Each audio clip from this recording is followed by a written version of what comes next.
dark, it was in the woods. I was shining the torch ahead of me and I saw something light and white. And as I got closer, I realised that it was Jodi. And she was dead.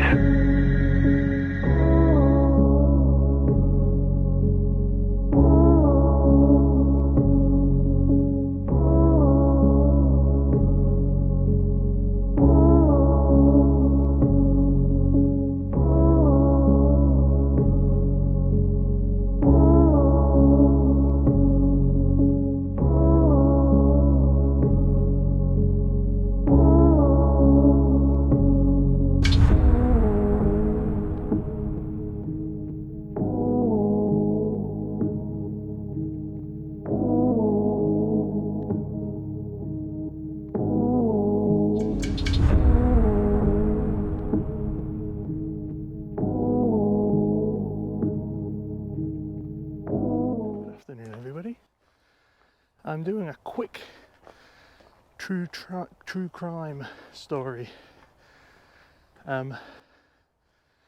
Quite a famous case, certainly in Scotland, and it's in the public eye again. The Jodi Jones murder, or as it's probably known, unfortunately, the Luke Mitchell case. Might be one of the greatest miscarriages of justice in British crime history, but who knows? I'm walking to the place where it happened, I think, and I'll tell you the story when I get my bearings. I hope you enjoy. So I'm like doing this, excuse the sweat, I'm wearing a jumper in summer. I packed wrongly. And you're like trying to find something, so you're so focused on doing something, and then when you see and you go, oh shit, this is where it happened, kind of brings you right back down.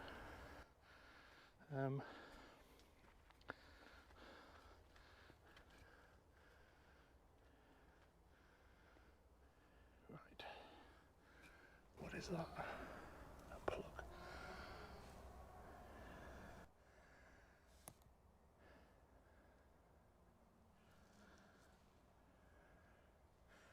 So I've made a quick snap decision not to go in because I have stitches in my knee that I need to heal, and I don't know what that is. Why is there a plug here? That's really strange.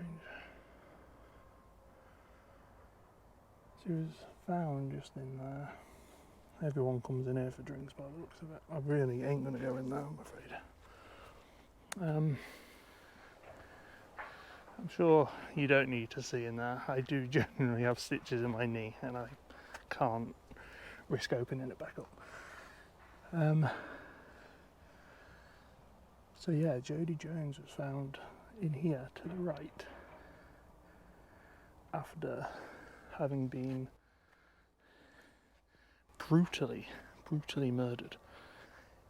In there, in June of 2003, it would have been an absolute bloodbath. She was stabbed almost 20 times in the neck and almost decapitated. She was found when her family alerted. You're all going to be disappointed I'm not going in there. I am so sorry. I feel bad. I tried to get in, but I've got stitches in my knee and I just can't risk them being opened up. I'm sorry. She went out for a walk with Luke and she never came back. It got to 10 o'clock and the family went out to look for her.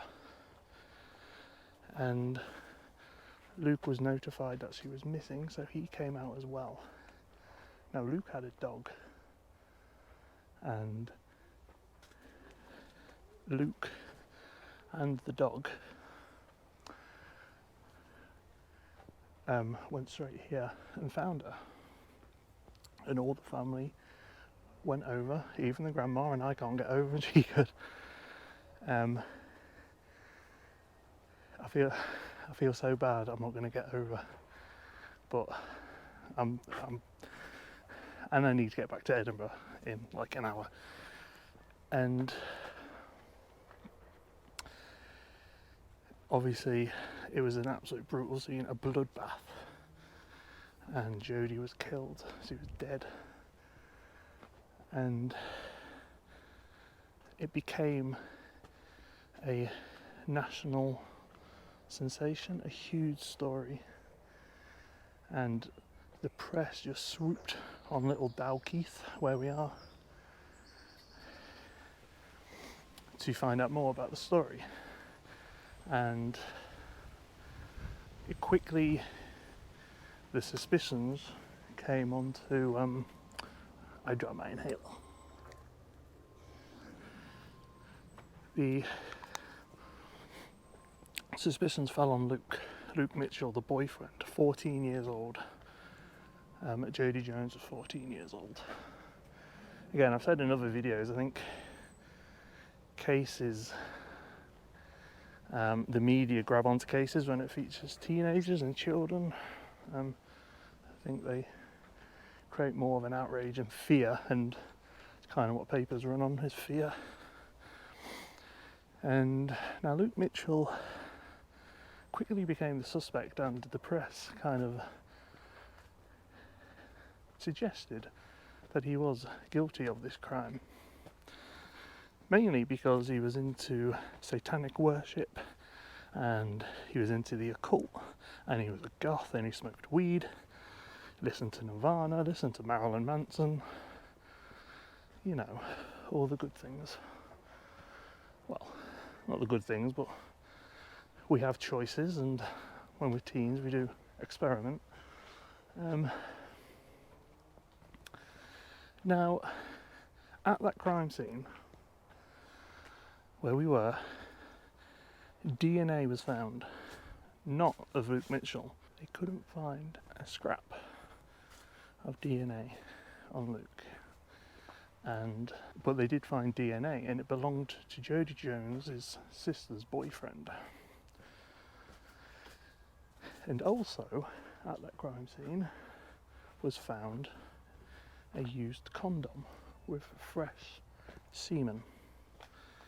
And they ran that through their database, and they couldn't find a match, and a match was only found in 2006. But Luke Mitchell, who had no forensic evidence, there was never any scientific evidence, nearly fell, against Luke Mitchell. I'm so clumsy at the moment, it's absolutely bizarre. I'm falling over all the time.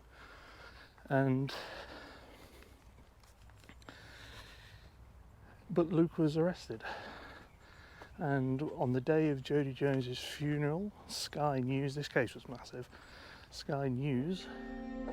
What would you say to those who would look at you and think he killed his girlfriend? I just say they're being naive, not to believe everything you read in the papers. It's trial by media. Accusations and things I couldn't care about. It was just want to find out what happened and who did it. So this path, this towpath, this little shortcut, Luke lived one end and Jodi lived the other, and they would always meet up for a walk, and this is where they were meant to meet to walk that night. This is why they came down here first. The Sky News, descended, I lost my train of thought, descended on Luke's house on the day of the funeral, and they held their own vigil, Luke and his mother, and that the way they acted and stuff really rubbed the press and the public up the wrong way, and they were kind of made out to be guilty. Luke's mother was arrested for giving a false alibi. And yeah, now we've all, if you're watching this, you're probably into true crime, and you know how true crime kind of goes. It's often the partner, but as the years have gone by, the clamour for Luke Mitchell's innocence has grown and grown, and then at the start of this year, 2021, there was a documentary on Channel 5. You can watch it on Channel 5. You can just download the app, it's free, it is incredibly good. And it's such a story, it is like Making a Murderer, the Netflix thing, it's like that. I'm amazed Netflix haven't picked it up. But there was scientific DNA that could place other people at this crime scene, but never Luke Mitchell. But Luke Mitchell was arrested, and he is still in prison to this day. He was given a life sentence with a minimum of 17 years, which is now passed. And if he said he did it, he would probably be released. But he says he won't admit guilt for something he didn't do, which must be a hell of a tough situation to be in. Now, it was said the murder was an imitation of the Black Dahlia murder, the famous 1940s murder of Elizabeth Short. I always get her mixed up with Elizabeth Smart, who wrote my favourite book ever. I will just point out I mean Elizabeth Smart, the Canadian poet, not the American activist. This scene was incredibly brutal, this scene, the Jodi Jones scene. And that's how it was always brought up in the press. It was an imitation of the Black Dahlia, but the Black Dahlia was found like drained of blood, if I'm not mistaken, and there was no blood, zero blood. That's what was unusual about that case. And this case had so much blood. I've never understood.